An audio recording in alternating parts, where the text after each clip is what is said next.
Simmons would say yes to holiness here, and just wanted to jump on and talk about a couple of things, but particularly in the midst of this Olympic season, we're actually getting near the end. It's been a marvelous, if you're a sports fan, it's just been an overwhelm of the last 2 weeks of every sport you can imagine, and the struggles and the trials that come in the midst of striving for the crown of either a gold, silver, or bronze. But I wanted to touch on, for us who are on pilgrimage, who are on this journey towards holiness, the crown that we're striving for is the one that St. Paul talks about, that crown of salvation, of eternal glory. And we want to be like the great athlete who does everything that they can in order to be able to come to that eternal, to hear those words, well done, good and faithful servant. And in the midst of summer, even though in many places, like here in Alabama, schools are already starting, it's something of where we need to be attentive during this season, especially to what's necessary in order to win that crown, in order to continue on the pilgrimage. Well, one of the biggest things that we need to remember is that you can't do it alone. The Olympics really bring this to the fore.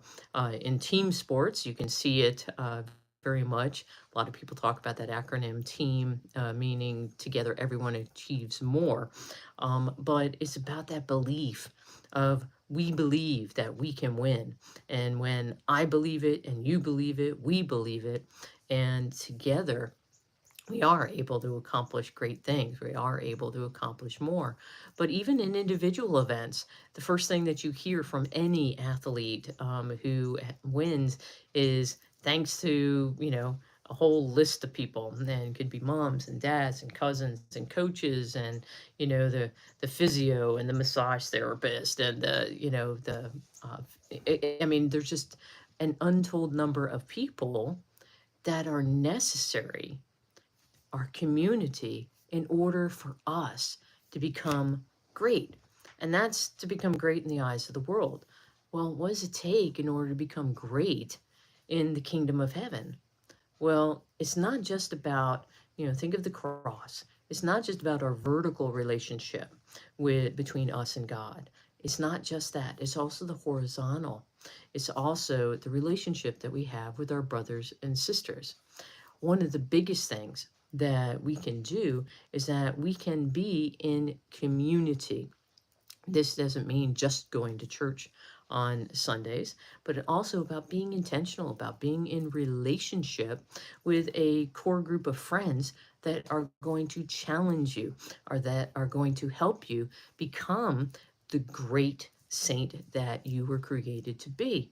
One of the biggest ways that we can do that, of course, is by having a small group of friends that we meet with regularly.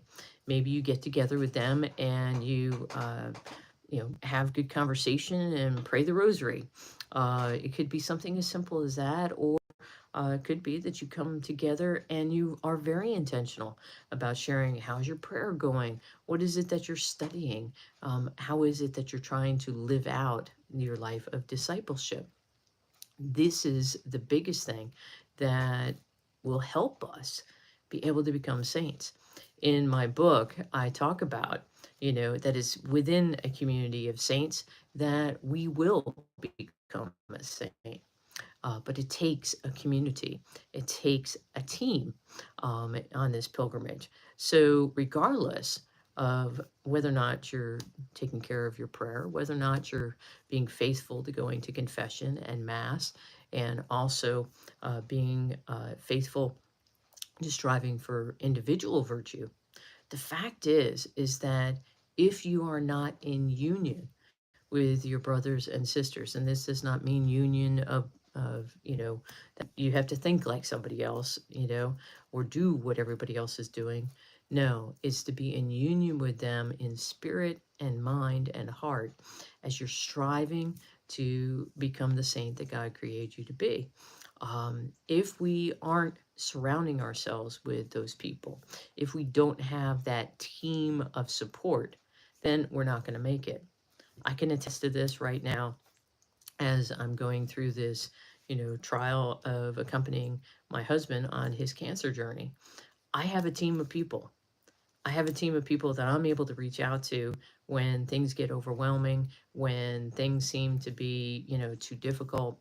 I can reach out to this team of people and they can kind of pull me back from the ledge, or they can get me straight on different things. And they also remind me of who I am, that I'm a beloved daughter of God, that I am loved, that this this too is going to pass.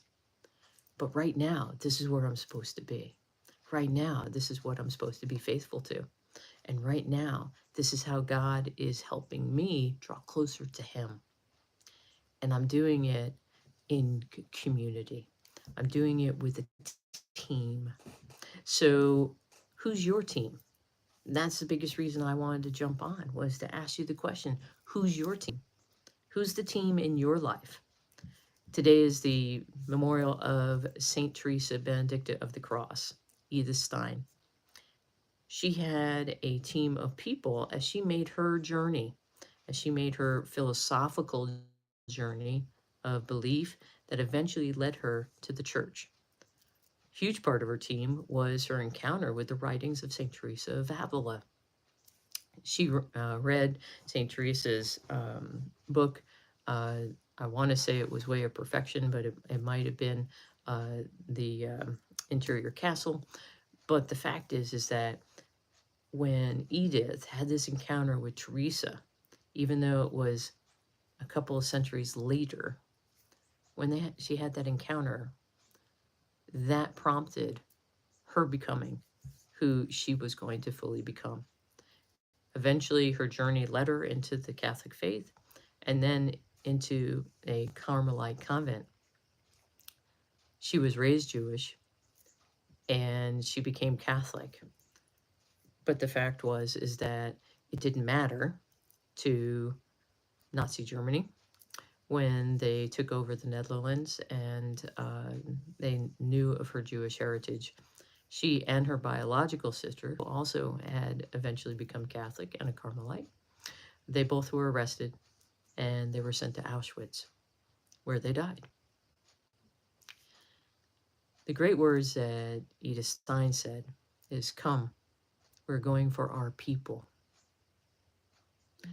When we know that we are connected with one another, when we know what our purpose is, when we have our team around us, then we achieve greatness, not just in the eyes of the world, but especially in the eyes of God. So who is your team? If you're not sure, then pray about it and ask the Lord to point them out to you. And then be sure to go and to spend time with them and to allow them to help you become great and receive that crown of glory. God bless everybody. Have a wonderful